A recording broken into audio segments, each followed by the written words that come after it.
So I was going to leave Burgess, and I was gonna go work for another company and just run a dozer, and I was gonna make decent money. So out of the respect that I had for my foreman, I say, I'm gonna give you my 2 weeks notice, and after my 2 weeks, I'm done.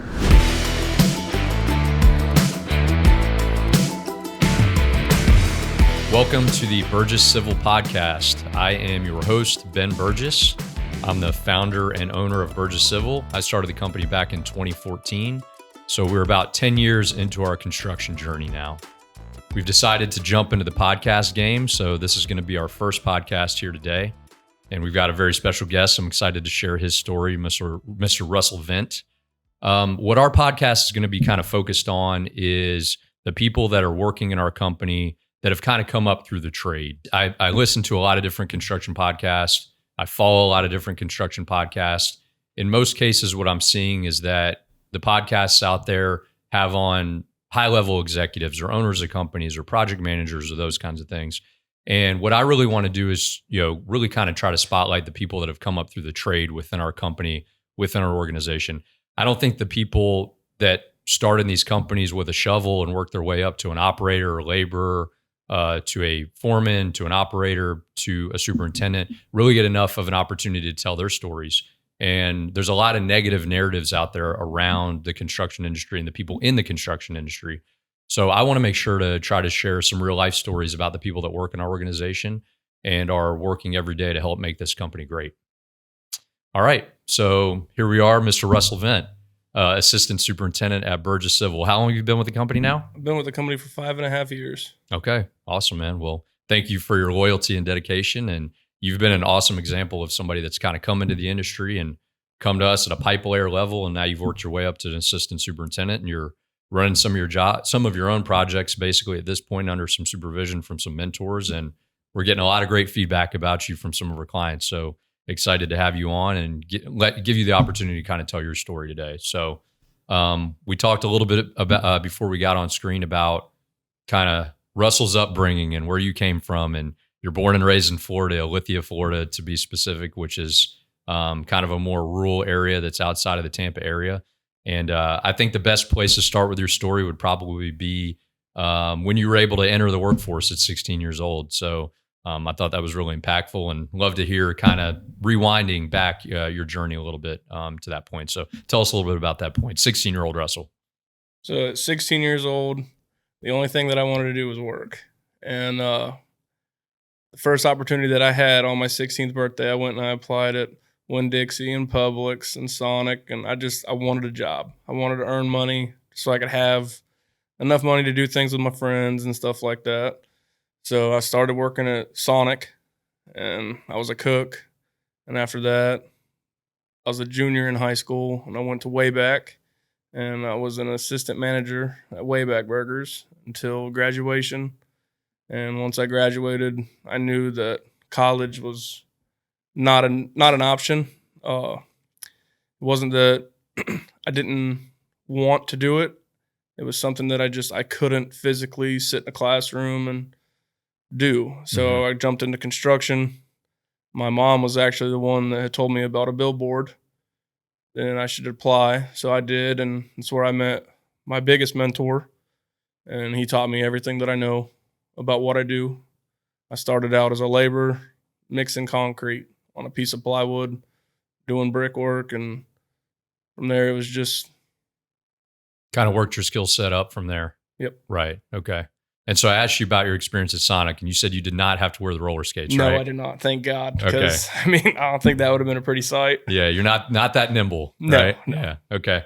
All right. So, so I understood a little bit about, again, you just saw an opportunity here to join an industry in construction, right? But learning more about your background, you didn't have any family in construction, even though you kind of grew up in more of a rural area. You weren't a kid that was on tractors or any kind of agricultural equipment or anything like that on a regular basis. You were just a kid that wanted to get out there and work and earn and try to make your own path, basically, right? Yep. I had my bicycle. Me and the kids. That's how you got to work? No. I had a car. 1997 GMC. It was a single cab. Okay. It didn't have a radio. It didn't have any AC. Right. And that was my main main means of transportation Right. was that truck. But before then, it was that bike. I gotcha. And Yeah. went everywhere on it. Cool. That's awesome, man. Kept you in shape. Yeah. So you talked about someone that's been a mentor to you in this industry, and obviously we all need great mentors in construction. That's the only way we can learn. If people keep the information to themselves, then you're never going to grow those next people to kind of be able to promote, from within and grow that next generation of people that are in construction, because people aren't beating down our door to look for jobs to work as laborers, right? So you had a unique perspective. You were willing to take that on because you could kind of see the long-term play. So Mr. George Lemus is somebody that works within our company. He's our pipe quality control supervisor, and he was the one that kind of took you under his wing, right? And gave you that opportunity when you first started out in the industry. So tell us kind of how he posed it to you as how he wanted you to learn and what his expectation was from you, and how you kind of took that and were able to run with it. So my very first day, he had told me, you want to work? I said, yes, sir. I need to work. And he said, I'll teach you what I know, but don't waste my time. I said, yes, sir. From that day forward, it was, all right, let me learn from this man. He's very knowledgeable. And he taught me how to set the laser, how to lay pipe, how to do the mud work properly. Because, anybody can just put concrete and brick, but actually that foundation is what he was teaching me. Yeah. It was more than just how to do the work. He actually taught me about how to be a good man, and value your values as a person. And that was something that really stuck with me. Yeah, right. And he actually taught me, I don't think he knew he was teaching me, but he's a Hispanic gentleman and he spoke a lot of Spanish. Yeah. Well, I'm just a white boy from the woods, and he would speak in Spanish. Like, what does that mean? You want to learn? Pick up on it. Right. I said, all right. Yeah. So I learned a little bit of Spanish, more than probably what I needed to. Right. But all the bad words first, right? Oh, yes, sir. Yeah. Pinche gringo and all that, and he's a really good mentor. What do you think? And that's one thing, you can see here in the shot, one of our core values is mentorship and learning, right? And so we've been fortunate to have great mentors in our company that see a guy like Russell Vint and say, man, this guy's got potential. And it sounds like you were just a sponge. You were willing to soak up anything that he threw at you. But what do you think he saw in you? What was driving you? Like, what made you have that mentality of that to be a sponge, right? Because you said the classroom wasn't the place for you, right? You can't sit still and read a book, but you read plans every day and you get to build those things. Like, what do you think it was that really made construction the right fit for you? And then finding that right mentor in George to really pour that into you. So I think that the biggest thing was you actually get to be hands-on. You're not just reading. You actually get to be in the trench and put the pipes together, especially doing water main. Those fittings, you put them on and just a little bit off, and now you got a whole different scenario that you have to deal with. Right. So I think with George, he saw somebody that wanted to be in the – I think that he saw someone that wanted to be a part of the greater outlook. So – you saw the opportunity probably. Oh, yeah. Yeah. I showed up to work every day. Actually, my wife tells me I need to take a vacation. All you do is work. And yeah. It's just I can't sit still, at the house on the weekends. And it's just you like to be got to do something. Yeah. Yeah. But. Yeah. And you even kind of told me how at the very beginning he taught you how to mix mud and brick pipe. Mud and pipe, mud boxes, inverts, all that kind of stuff. That's not easy work when you're first starting out, right? No, you're in the elements. We're in Florida here. It might be 120 degrees some days, right? Like, tell me about that experience and then kind of just how you learned how to work. So I think that whenever I first started, I was probably about 260, 270. Really? I was a big boy. All right. And the pipe slim layer down a little bit. Yeah, the pipe layer told me, he said, you're not going to make it. You're not going to make it. I said, I'm going to make it. Yeah. And sure enough, I started losing weight, and once I became a pipe layer, I actually got pretty toned up, and then became a foreman, and it all kind of starts creeping back in. Yeah. So then tell us about your opportunity, right? Like we always talk about here at the company, the greatest ability is availability, and you're textbook case of that. You're available, you're on time, you're ready to work, you're there for your clients, whatever it takes, your crew, your people, your phone's always there, right? But what created that opportunity for you? Because you come in and you're labor, you don't know anything. You're just doing what you're directed, right? But I'm imagining you're showing up every day and you're kind of learning from those things and saying, okay, George doesn't need to tell me to do these things 2 and 3 and 4 times. I got it. I know what he needs. I know what he wants. So then when does that opportunity open up for you to get on a piece of equipment, start training and learning other parts of the trade? So, it's kind of if somebody doesn't come in for that day, they have a scheduled day off. Well, hey, I want to have that opportunity to grow. Yeah. So you ask for the opportunity. Hey, I would like to learn how to run that piece of equipment, or I would like to learn how to lay pipe. So given those kind of like not a downtime, but as a day to where one of the key people aren't here, you take that 10-hour day and you turn it into a training session. Right. And you show them the proper way how to do things. And it just kind of from there, then you got 2 pipe layers, because if this guy lays out, this guy, he'll be able to help. Yeah. Or if this loader operator lays out, he'll be able to help. Right. Because he can move pipe. He knows how to stage pipe. And in my opinion, working from the bottom to a lead position and then an operator's position, you see things as long as you are open to seeing them, if that makes sense. Mm-hmm.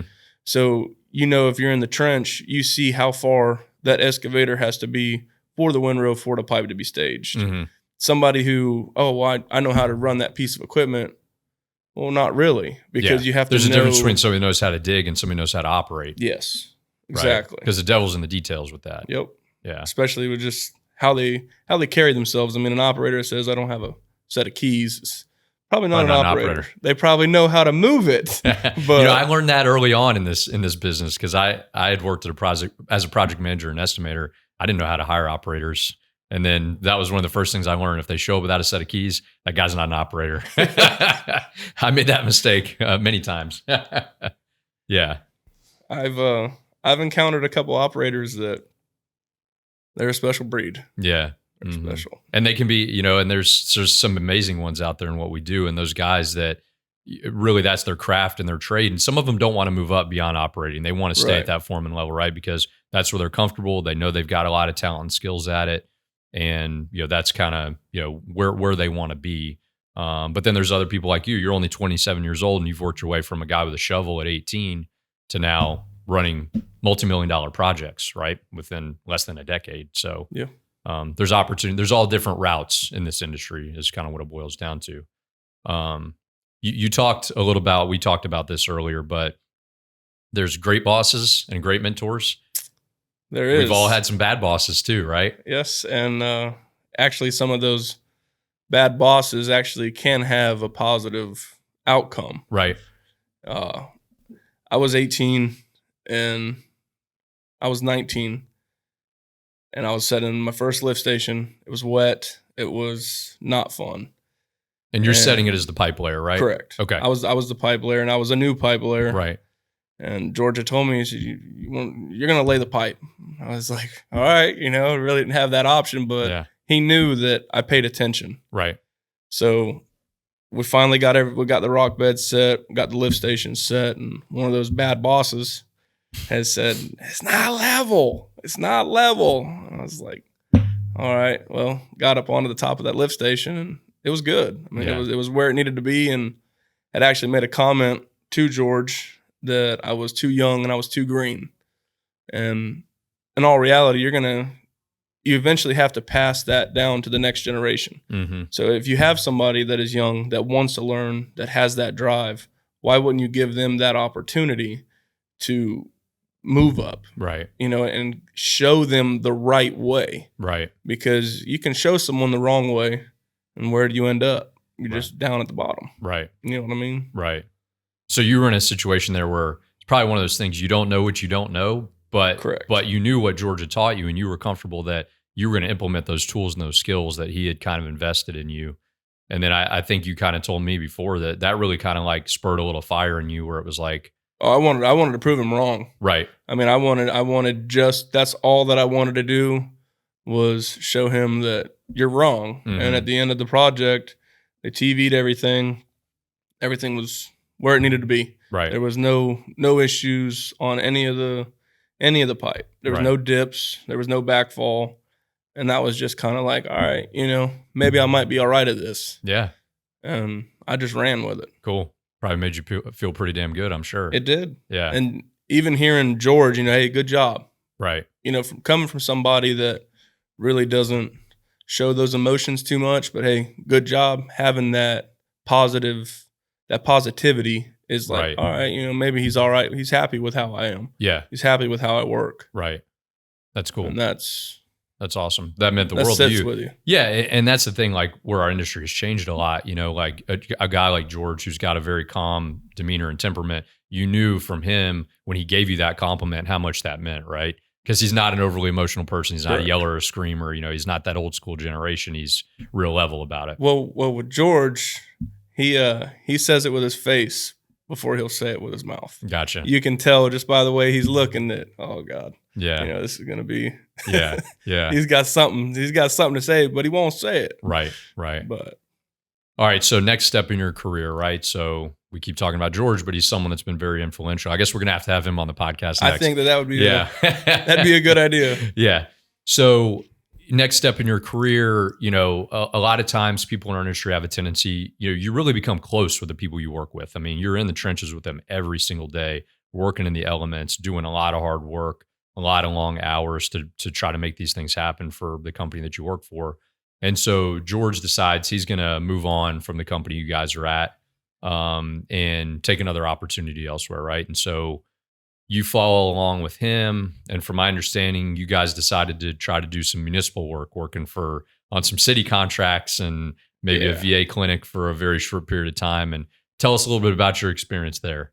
Well, we had left where we were employed and started working for another company, and it wasn't the same. I'm used to having an open field and that 470, just throwing that dirt back as far as you can, to going to a 311 digging in a trench box. It's not the same. Right. So everything was good. We went to the next job that we went to. Our second day, first technical day of working, we worked 16 hours, and it was only an hour's worth of work. We just couldn't do anything. And I was not thrilled about it. And the gentleman at the time said, hey, y'all got to be back here tomorrow at 8 a.m. Right. Me? Yeah. You know what I mean? I got an hour ride home, buddy. Yeah, yeah. And most of the day you're standing there just twiddling your thumbs and because you guys had a conflict or something that you couldn't work through that particular day. Yep. Right. And me, I can't just sit still. Like right now, my leg's going crazy because I can't just sit here. Right. So we ended up going to the next job, and they had us cleaning off pylons. And I told George, this is not for me. Right. This is not something. And George said, well, let's go somewhere else. I said, well, I heard about a company. Let's check them out. We were sitting in a racetrack, and we left. We're going to go check these out. And right. We'd walk to the front door. And what is it? Who's the company? It's Burgess. Okay. It was all Burgess. Right. Just to be Burgess. clear for everybody, for all the listeners. And so you hear about us, you look us up on Facebook. Yep. All right. You find the address. Yep. Walked through the front door, saw some people, and we're like, oh, well, this is going to be all right, I guess. And I really didn't feel like that, but George had told me, hey, just let's see where we're at. And it's funny that the industry's kind of small, right? You saw some familiar faces. Yes. Some good, some not good. Correct. Right. Okay. And this in this industry, your name is your reputation. If you have a bad reputation, well, it's tagged along with a name. Right. So yeah, it was it's been great. Yeah. It's been a really good experience. So tell us, you come in here, you come with George, we're setting up a new pipe crew here at Burgess. We're all pumped up to have you guys. I remember because we knew George's name and reputation through the industry. And, we've only been at it for 10 years. A lot of our competitors have been around for a lot longer and more established. So we're like, shoot, this is going to help us step up to the next level. And I mean, I didn't know you from Adam, to be honest with you at that time, right? You probably didn't know me either. I didn't. But you obviously take a chance on the opportunity to come work at Burgess. And, then so you step into some projects and, I want you to kind of take us, through your progression and your learning, because obviously, you up to this point in your career, you've been a pipe layer. You come here as a pipe layer, but you're still a pretty young guy. Yep. And take us through kind of how the different opportunities have presented itself to you here and kind of your path through your 5+ years here. All right. So we had started and we were doing an underground storm tech system, and it's actually where it all started. We were doing the work, we finished the work. It was a little different because we were working in a tight spot.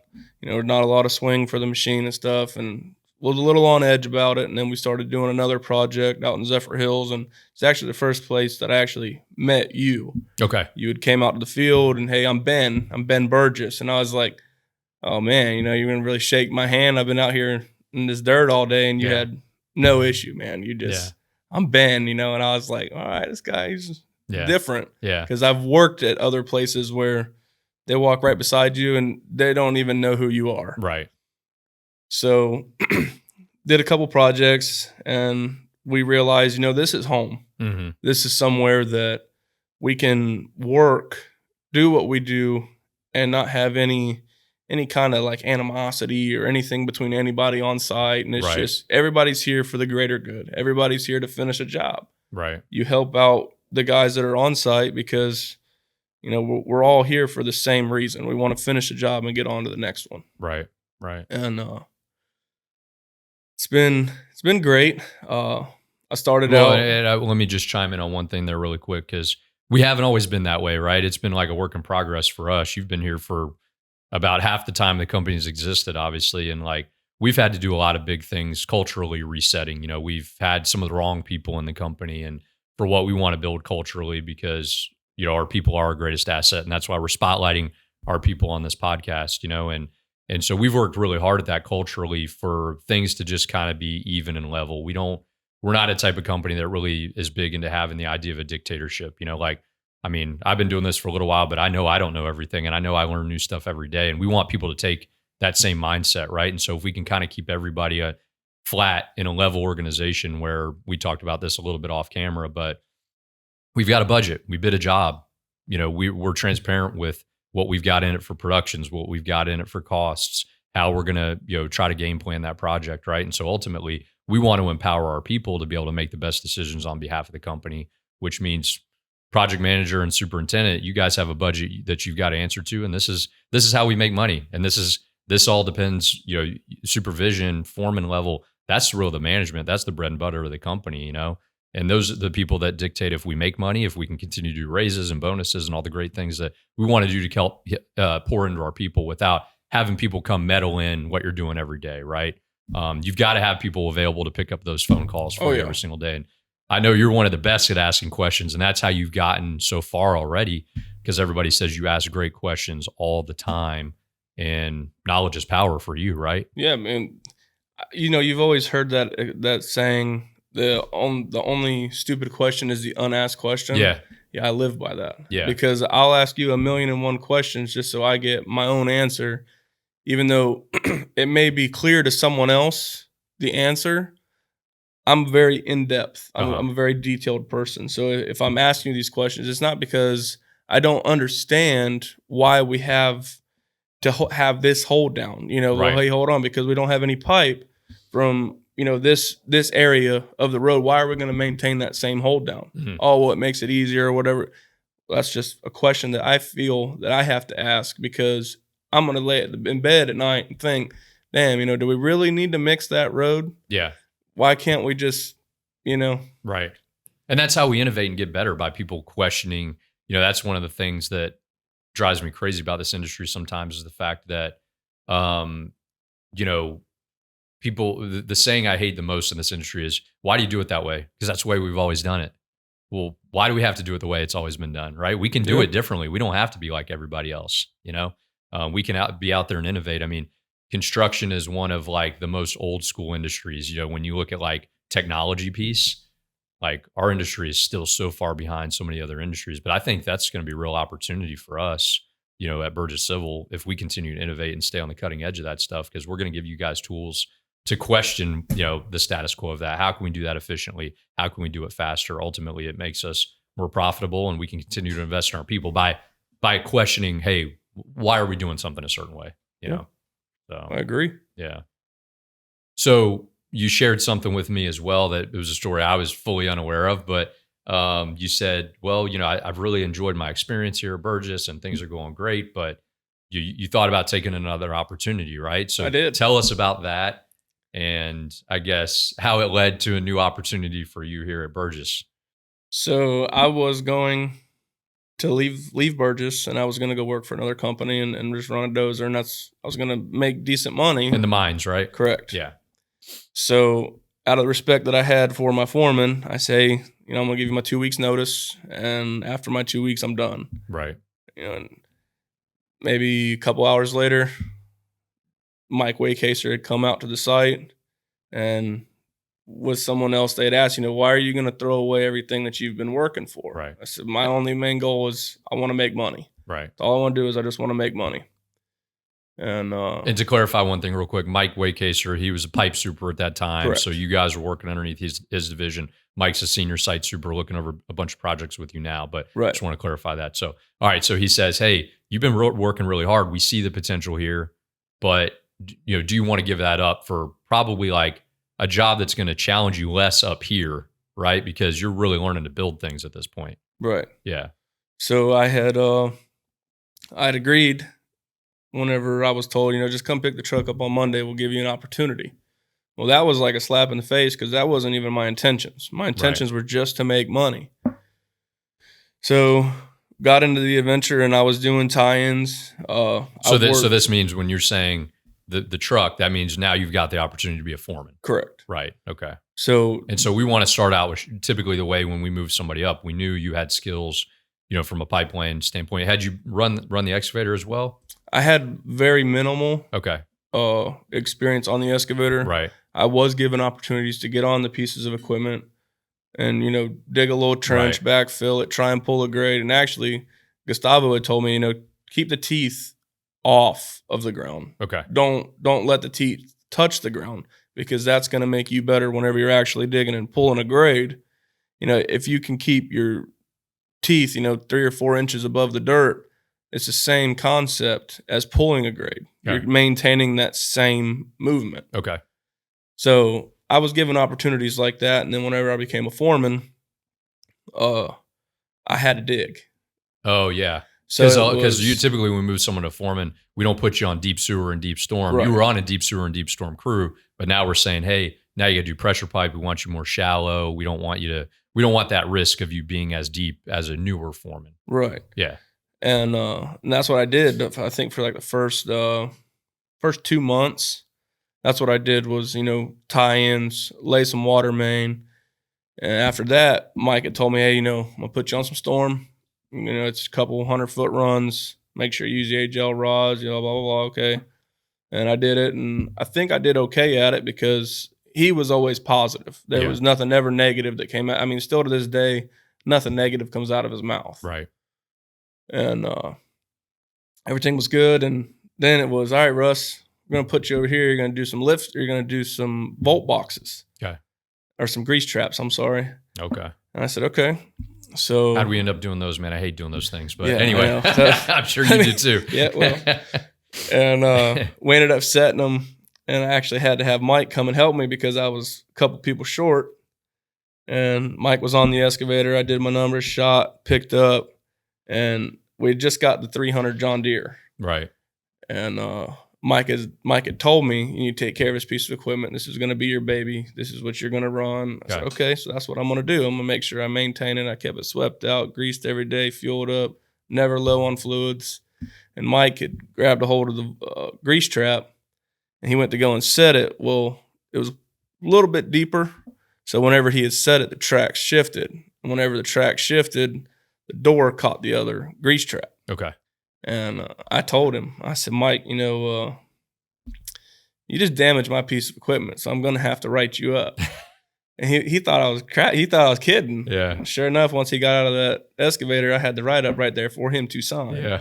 Because that's accountability in both ways. Correct. Because I took it to heart whenever he said, this is your baby. Right. So if this is my moneymaker and you just hurt my moneymaker. Right. And to be honest with you, Ben, I don't think that the dent in the door was bigger than a softball. I gotcha. It was just the point of the matter. Right. Sure.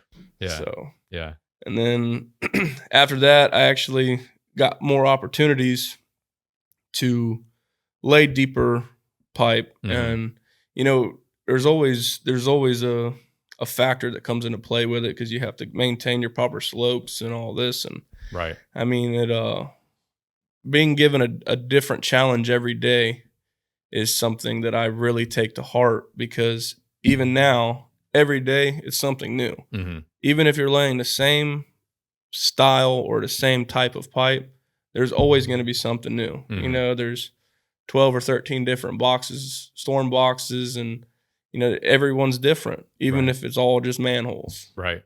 So, I mean, it's Yeah. definitely fun. Yeah. Continuously learning all the time. Yeah. Every day. Yeah. I learn every day. Well, and you spent most of your career in the early stages just focused on pipe side, you know, installing utilities, Correct. water, sewer, storm.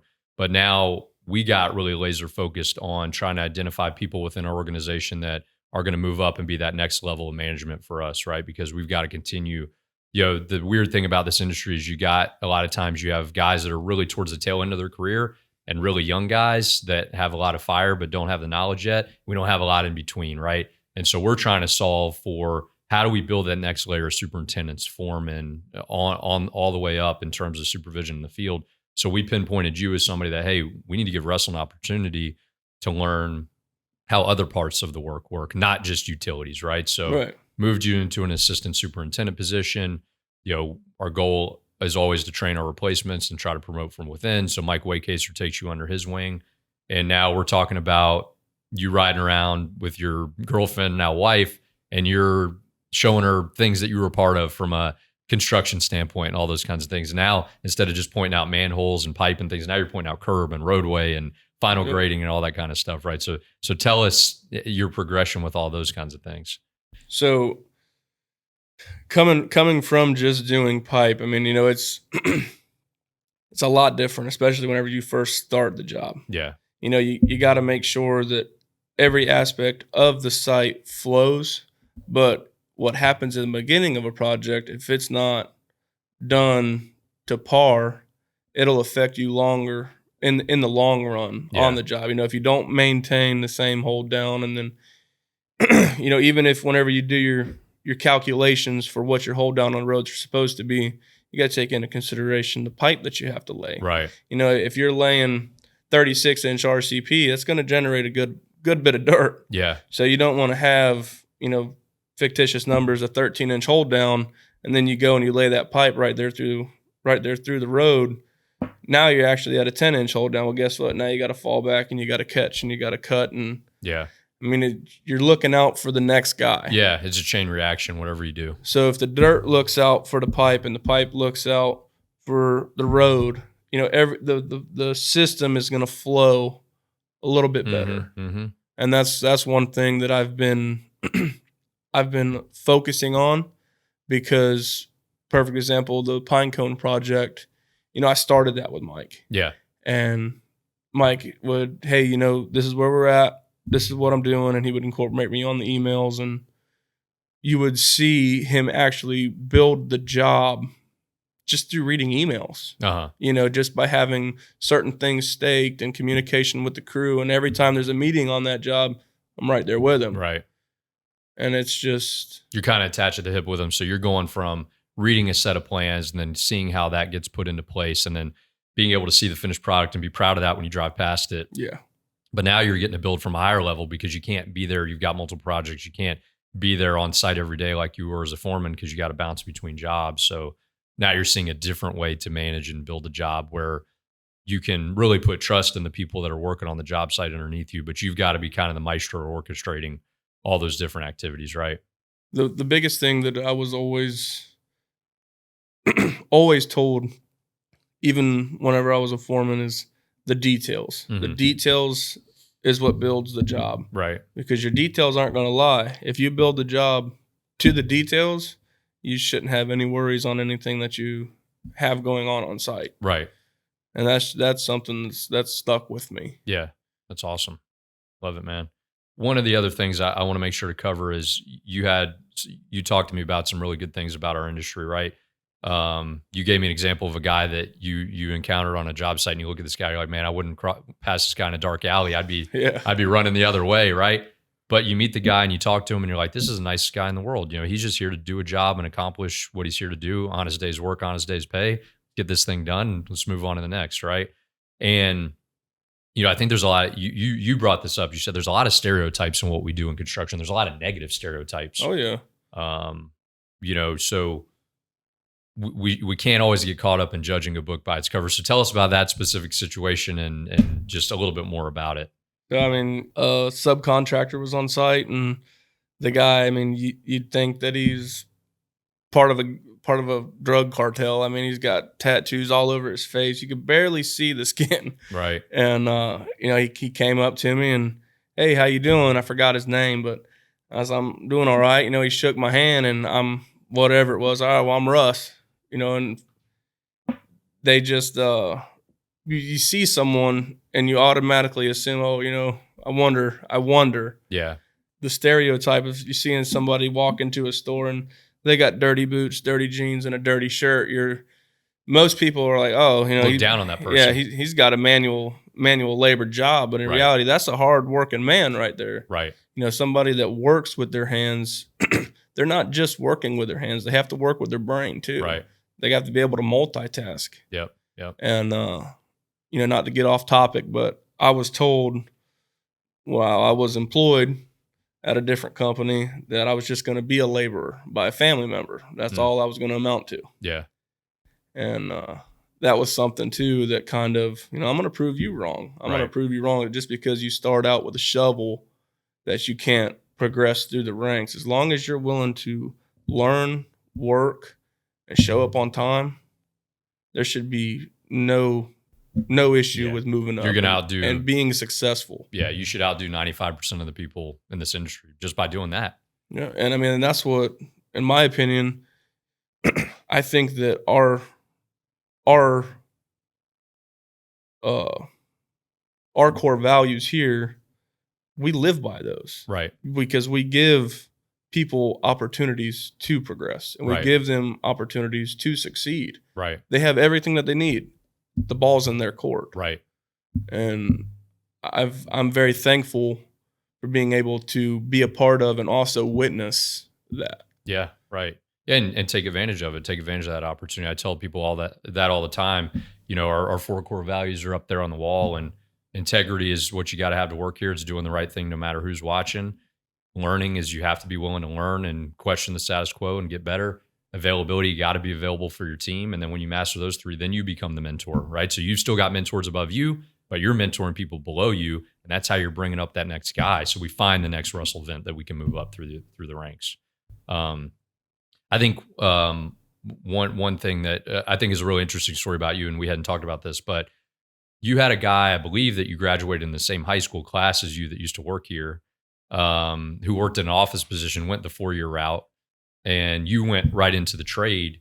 And, at that particular time, when you get someone brand new out of college and you've already been working for 4 years, so you've been out there making money, you don't have any debt, and you're doing well for yourself, right? And like that was the path for you, because for that guy you went to high school with, he was cut out to be in a classroom and become a project manager and go progress his career that way. But just as importantly, you went out and started learning a trade and growing your skill set and making money for yourself right off the bat with no debt, and creating a life for you and your wife and your future family right off the bat, right? Yeah.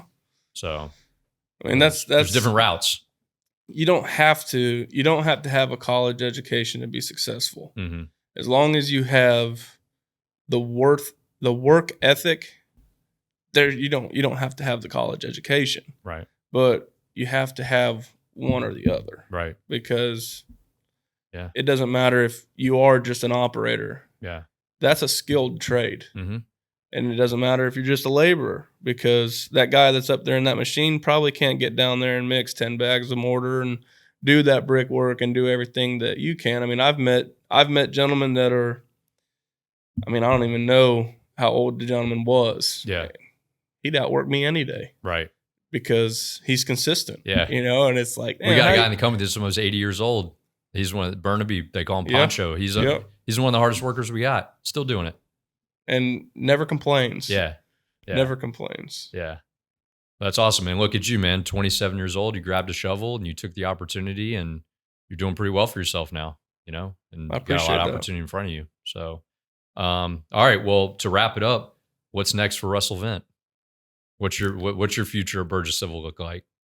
Hopefully I get to retire Yeah. in 40 years. You know what Sure. I mean? Yeah. We both got a long way to go. Yep. That's really it, Ben. I mean, I'm looking forward to taking that next step and becoming a site superintendent.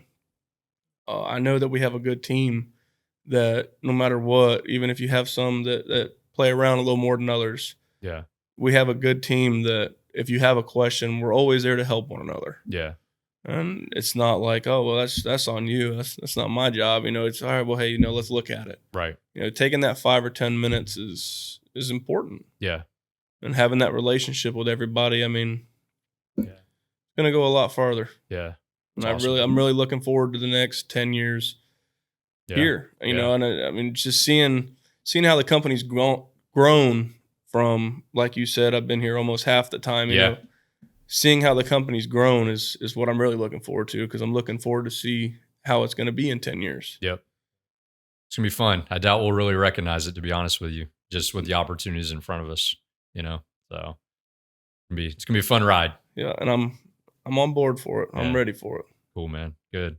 Well, hey, I appreciate you coming on here, getting out of your comfort zone. I'm sure this isn't something that you do in your day to day. No, I mean, I could talk to anybody on the road. I could talk to a stranger. Yeah. I have no issue, but yeah, it's just, there's some things that people can't do. Yeah, for sure, man. Well, I just appreciate you sharing the story. It's a really important story to tell. We've got to change the narrative in our industry, right? Like, because there's a lot of Russell Vints out there that are 16, 17, 18 years old, and they don't know what they want to do, and they got a lot of opportunities and options out there, but we got to show them that, for the right people that have the right mentality and the work ethic, like, this is a really good, viable career path, for people, that you can jump right in and get started, if you're willing to put in the work. So it's awesome to see what you've accomplished already. So I'm glad we can be part of it. So thanks for listening to the Burgess Civil Podcast. If you like this content, please make sure to give us a like, a subscribe, and a share. Let your friends know about it. All the details of how to follow us will be in the description, and we hope you'll continue to follow us on our construction journey.